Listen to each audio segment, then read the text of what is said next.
Let's talk about the highly anticipated sequel to one of the biggest movies of the last year, Wicked for Good. I really, really, really, really wanted to love this movie and enjoy the Wicked movies as a whole. But I left feeling kind of meh. I thought this movie was solid. It was decent. They left a lot more to be desired, especially coming off of how good, entertaining, and fun and the first Wicked movie is, with this powerful performances from Ariana Grande and Cynthia Erivo, and the likability of the cast and the humor and just the whole like world building, and only for it to kind of come into the sequel with a little less luster than the first one. And I get it. This is a sequel. It's supposed to be darker. It's supposed to be telling you the more somber half of the Wicked story. I wasn't going into it expecting a lot of fun, romp, and like humor, but at the same time, I was not wanting to lose a lot of the charm and enjoyability factors that I had in the first film.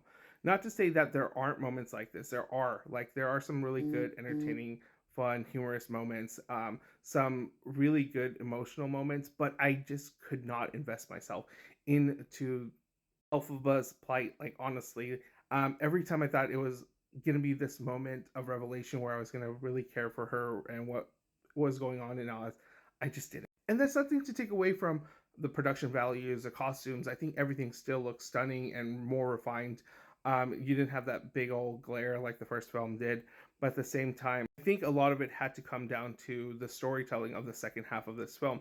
It was a retelling of The Wizard of Oz without the fun Dorothy stuff. It was trying to justify how we got to where we are in The Wizard of Oz, and it just felt so forced. And honestly, I did not care for how we got. There are a couple standout moments. There's a song that's Elphaba is singing to Fiero that's really good. There's a moment with Glenda and Elphaba that are really good.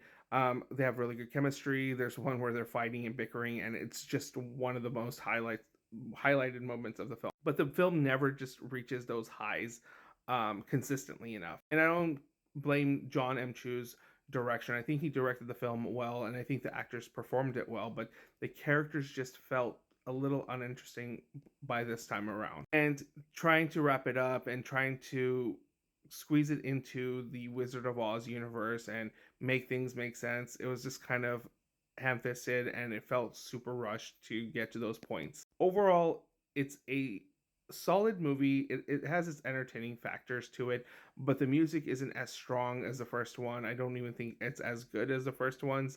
I think the songs are okay for what they are. They just never hit the highs of some of the songs in the first half. I think if you watch this as a double feature, it might be a much better experience, but as a standalone film, it really doesn't stand up to what the first film was able to achieve on such a grand level. Again, it's not a bad movie. It's not this horrible mess. It's just something that felt a little too rushed, and the songs were just not as good as they are in the first half. And the story left you a little bit emotionally hollow by the end of it. It might be crowd pleasing to the people that are big, huge Wicked fans, but for people that are watching it for the first time or experiencing it for the first time, like myself, I was a little bit deflated, especially since I wasn't very familiar with the second half of Wicked.